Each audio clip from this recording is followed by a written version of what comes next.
Hello guys and welcome back to Roma's Kitchen. So today I'm going to be teaching you how to make some oxtail rasta pasta.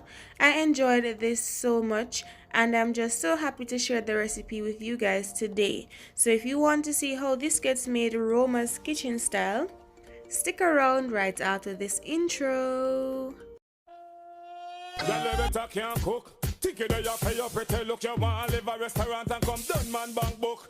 Cook, recipe book. So this is my oxtail guys, and the video is out on how I prepared this oxtail. It's looking good and trust me, it tastes even better. Now you can find the link to my oxtail in the description box, and it will also be somewhere here on screen. So I'm just heating it up here, and then I'm just going to rest it to the side until I'm ready to actually use my oxtail in my rasta pasta. So to start with the pasta, I have here boiling some water, and to it I'm going to be adding in 2 teaspoons of oil. Use the oil of your choice. I'm going in with some olive oil, and this is just to ensure that the pasta doesn't stick together. Then next I'm going to go in with some salt. I'm only going to add a 1/4 teaspoon of salt, and this is just because you do not want your pasta to be fresh at the end. So I have a 500 grams package of penne pasta, and I'm just going to be adding in a half of this to my boiling water.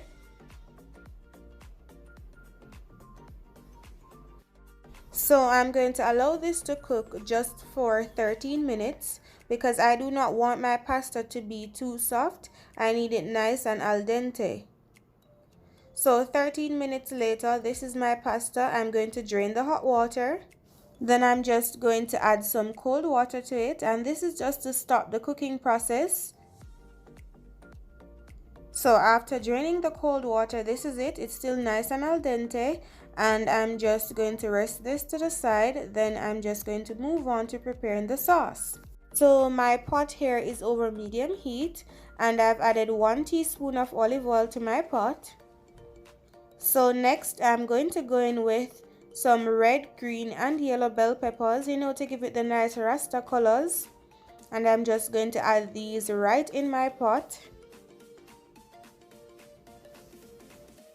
And at this point you want to turn your stove down to low heat because you do not want to burn your bell peppers, and I'm just going to be moving them around in the pot just to get them nice and sauteed. We just want all the flavors from the bell pepper to be released in the little oil that's in the pot, but I still want these nice and crunchy, so I'm not going to saute them for too long, about 4 minutes, and then that will do.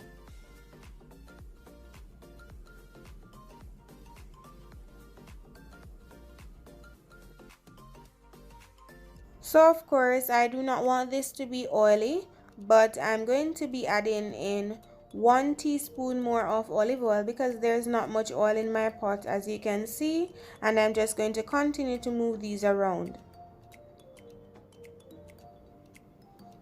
And just ensure that while you're doing this, your pot is over low heat because you do not want to burn your bell peppers. And remember, we are going for crunchy bell peppers. You do not want them to be too soft.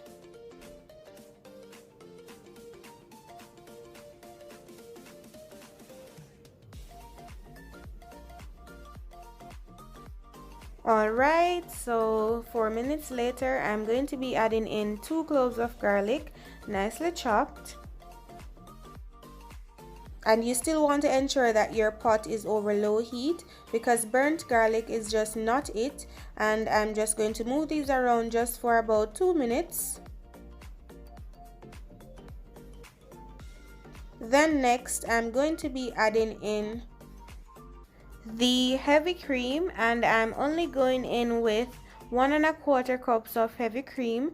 And with this heavy cream guys, you do not need any Alfredo sauce or anything like that. And then I'm just going to mix everything around.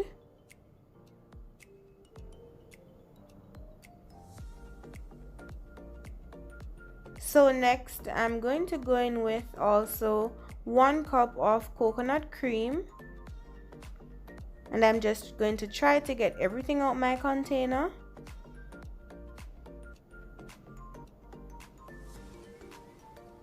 And now I'm just mixing everything around.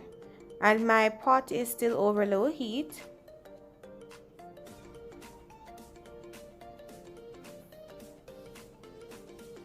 Then now I have to season this. So first things first, I'm going to go in with 1 tablespoon of green seasoning, and this is just a blend of scallion, onion, garlic, and green bell peppers. There's no water or oil in this. Next, I'm going to be going in with some of ROMA'S kitchen jerk marinade, and I'm just going to be adding to this 1 tablespoon, and this is mild because I do not like spicy food. And guys, as soon as these are available for purchase, you'll be the first to know, so do not worry yourselves if you do not have ROMA'S kitchen jerk marinade right now. Use the jerk marinade that's available to you.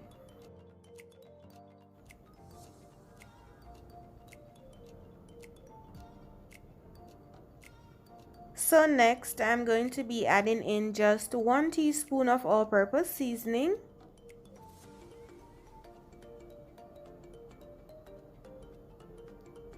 Then only a 1/4 teaspoon of salt.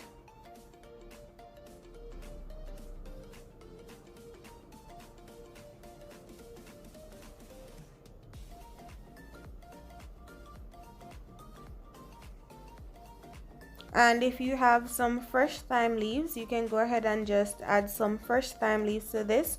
But I'm just going to be adding in a 1/4 teaspoon of dry thyme leaves because that's what I have. Next, I'm going to be adding in just a pinch of black pepper. And now I'm just going to mix everything around and turn my stove up to medium heat. And guys, from your taste this sauce, you can tell that your pasta will be so good. This was just so yummy. The sauce, wow. So I'm just going to allow this to come to a boil for about 5 minutes. I'm going to leave it on the medium heat for just 5 minutes while kinda moving it around the same time.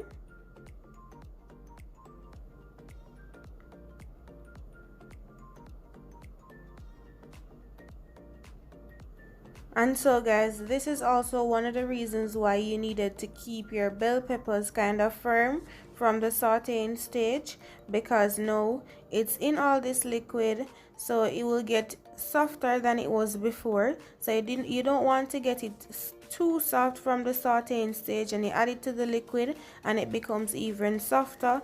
No, you want this still to be nice and firm. So I'm just going to allow this to come to a boil.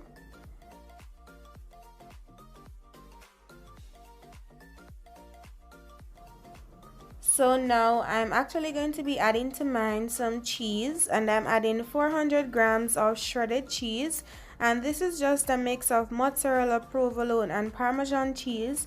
Of course, if you have one of the three, you can just go ahead and add 400 grams of one of the three if that's all you have. And I'm just going to mix everything around and allow the cheese to melt, and my stove is still over some medium heat.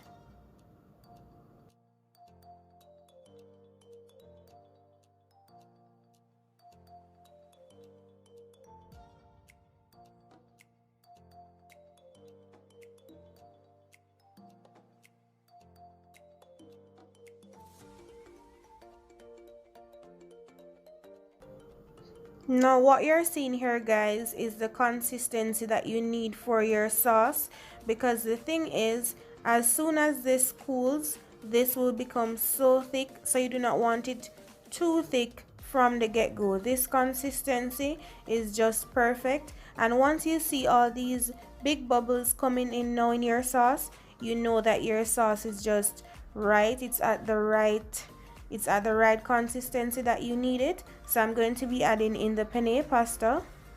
So here my penne pasta is in, and I'm just going to move it around in the sauce just for about 4 minutes, because remember, the pasta has been nice and cooked and you do not want your pasta to be too soft. This is nice and creamy, and this is, it's not too wet, it's not too runny, and it's just at the right creaminess, guys, because the moment this starts to cool, it will become even thicker.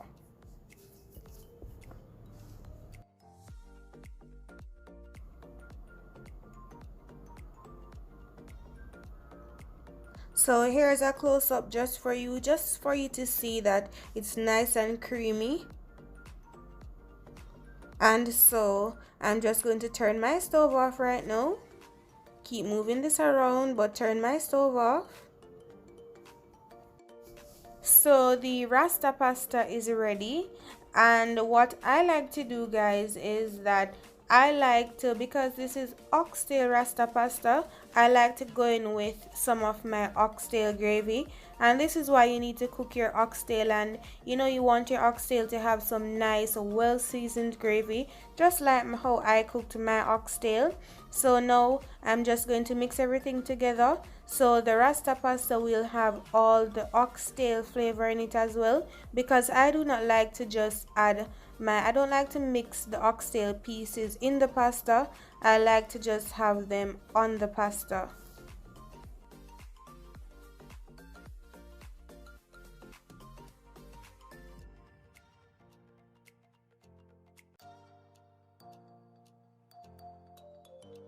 So this is already super yummy with that oxtail gravy plus that pasta sauce, my oxtail Rasta pasta. And as I said to you guys, I don't like my oxtail in the pasta, I like it on the pasta. So that's how I'll serve it, but let me know in the comment section how you like it, in your pasta or on your pasta.